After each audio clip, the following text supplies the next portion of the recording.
ہندوستان میں پنجاب میں ایک جگہ ہے جس کا نام قادیان ہے، اور وہاں پر ایک شخص پیدا ہوا جس کا نام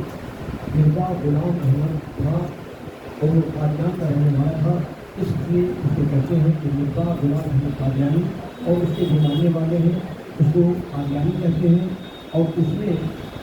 حضور کی خاتمیت کا انکار کیا کہ حضور آخری نبی ہے، یہ انکار کیا کہ حضور آخری نبی نہیں ہے، اس کا انکار کیا، اور صرف نہ اتنا اس نے کیا بلکہ نبوت کا دعویٰ بھی کیا، اپنے آپ کو عیسیٰ علیہ السلام میں ہوں اس کا دعویٰ کیا، اور امام مہدی ہوں اس کا دعویٰ کیا،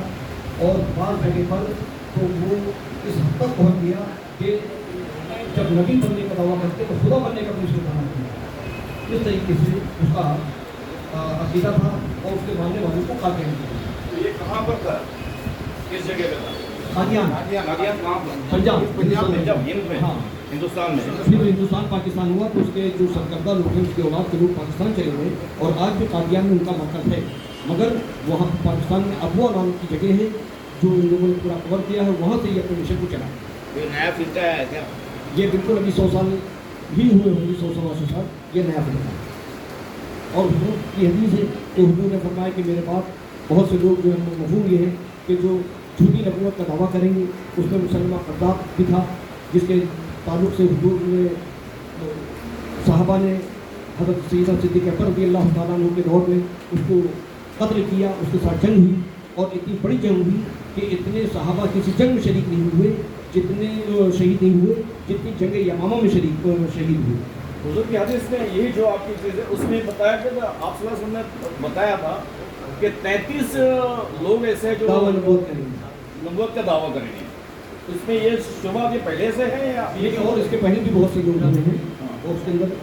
اب جو ہے اس دور میں تھوڑا خلاصہ ہو جائے۔ حضور کی حدیث ہے کہ میرے پاس نبوت کا دعویٰ کرنے والے لوگ پیدا ہوتے رہیں گے، اور اسی طریقے سے کچھ لوگ ہوتے رہے، اور اس دور میں مرزا غلام احمد قادیانی نے نبوت کا دعویٰ کیا، اس لیے پوری دنیا کے علماء، عرب مہاجن کے علماء نے اس کو خارج اسلام اور کافر مرتد قرار دیا۔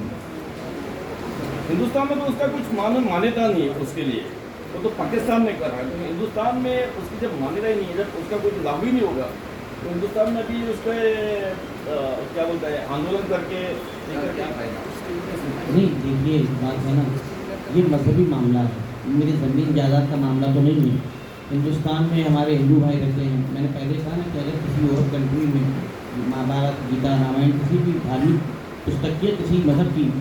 اگر اس کے خلاف کوئی کام ہوگا تو ہندوستان کے ہمارے ملکی بھائی بھی اس کے خلاف احتجاج کریں گے۔ تو یہاں پر بھی انڈیا میں بھی کچھ جگہوں پر اس کے ان کی مراکز ہیں، دفاتر ہیں، کچھ بھی ہے، مرکز پاکستان ہے ان کا، ٹھیک ہے، لیکن کیونکہ یہ پروفٹ محمد کا مسئلہ ہے، پروفٹ محمد کا مسئلہ ہے، تو دنیا کسی بھی کونے میں اگر ایک بھی مسلمان رہتا ہوگا نا کسی کنارے الگ ملک میں بھی، یہ اس کا بھی مسئلہ ہے جہاں کوئی نہیں پہنچے، اس میں کوئی یہ بات ہے کہ پاکستان کا مسئلہ ہے تو ہم کیوں بولیں، جس سب کے مذہبی جذبات ہوتے ہیں وہ ہمارا مذہب۔ جس عرب سے مکہ مدینہ سے اسلام آیا وہاں سے تو